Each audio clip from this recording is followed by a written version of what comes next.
तो देखिए as per of 2024 तो इटली में लिविंग एक्सपेंसेस कितना होता है एक पर्सन का।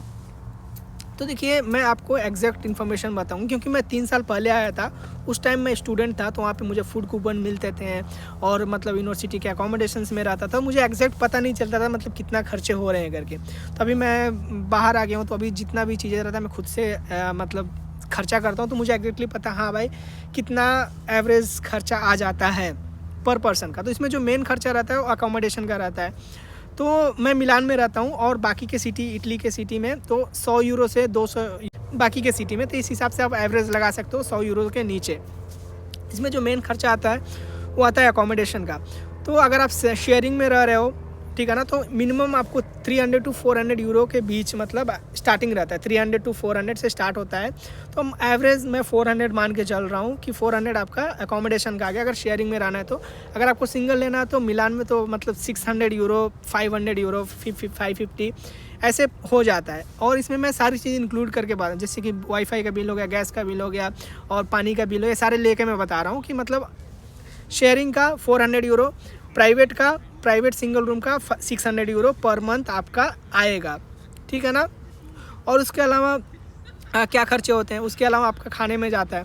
तो अगर खाने में अगर आप 150 यूरो पर पर्सन खर्चा कर रहे हो एक महीने का, तो बहुत ही इनफ है कि मतलब आप एक लग्जरी मतलब घर पे खाना बना के आराम से चिकन मटन, तो मुझे नहीं पता, मैं वेजिटेरियन हूँ, तो वेजिटेरियन के लिए अगर आप 150 यूरो खर्चा कर रहे हो तो मतलब एक मस्त से मतलब डेली दूध, फल, सब्जी आराम से मतलब खा पी सकते हो 150 यूरो में। तो 400 यूरो रहने का हो गया, 150 यूरो खाने का, कितना हो गया 550 यूरो। उसके अलावा क्या खर्चे रहते हैं, उसके अलावा खर्चे रहते हैं आपके कि जैसे कि मोबाइल रिचार्ज आता है तो हर महीने आपको बिल देना पड़ता है, तो वो आता है 10 से 15 यूरो पर पर्सन आता है। कि अगर आप जो भी मोबाइल रिचार्ज यूज़ करो 10 यूरो मैं मान के चल रहा हूँ, तो कितना हो गया अपना 560 हो गया। उसके बाद क्या खर्चे आते हैं, उसके बाद ट्रांसपोर्टेशन के खर्चा आता है। ट्रांसपोर्टेशन का खर्चा कितना रहता है कि ये ईयरली पास बनता है कि मतलब 80 यूरो, 90 यूरो, मतलब मैं महीने का 10 यूरो मान के चल रहा हूँ, ट्रांसपोर्टेशन का खर्चा हो गया।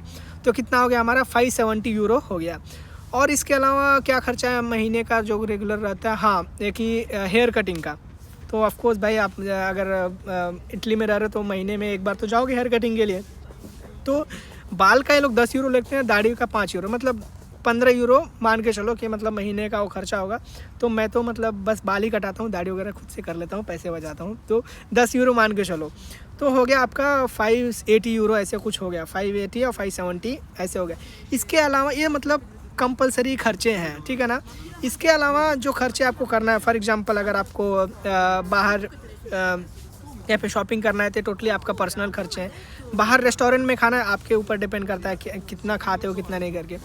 और जैसे कि अगर आप बॉडी फिटनेस पे ध्यान देते हो तो जिम ज्वाइन करो तो जिम का खर्चा आ जाता है कि मतलब 30 से 40 यूरो, 50 यूरो का मतलब नीचे ही रहता है। डिपेंड करता है आप कौन सा मेंबरशिप ले रहे हो, गोल्ड, प्लैटिनम, बहुत सारे यहाँ पे रहते हैं।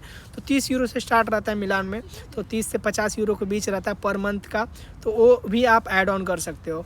और उसके अलावा जिम के अलावा मतलब और जैसे कि ट्रैवलिंग का है आपका, फॉर एग्जांपल आपको ट्रैवल करते हो महीने में 1-2 बार, तो ट्रैवलिंग का भी खर्चा डाल सकते हो। तो मतलब यहाँ पे सस्ते ही रहते हैं ट्रांसपोर्टेशन वगैरह, तो वो भी मतलब अगर डाल लो तो मतलब आपके पर्सनल के ऊपर मैं बता रहा हूँ। बाकी खर्चे अगर आप दारू शारू पीते हो तो भी मतलब आपके ऊपर डिपेंड करता है।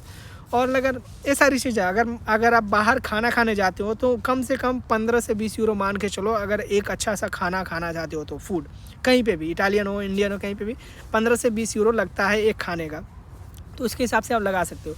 तो अगर मोटा मोटा देखा जाए तो एक महीने का 600 यूरो खर्चा कॉमन आता है सबके लिए, 600 यूरो।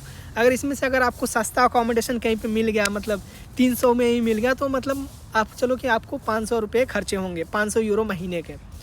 तो ये हो गया जनरल एंड रियल खर्च। तो ये मान के चलिए, क्योंकि बहुत सारे स्टूडेंट्स जो आते हैं जिनके पास स्कॉलरशिप नहीं रहता है, जनरली वैसे आते हैं, तो उनके लिए ये वीडियो बहुत यूज़फुल रहेगा, ठीक है ना। तो बस मोटा मोटा मैंने बता दिया, और बाकी कुछ रहा तो जनरल मैं आपको शेयर करते रहूँगा, ठीक है ना। Bye bye.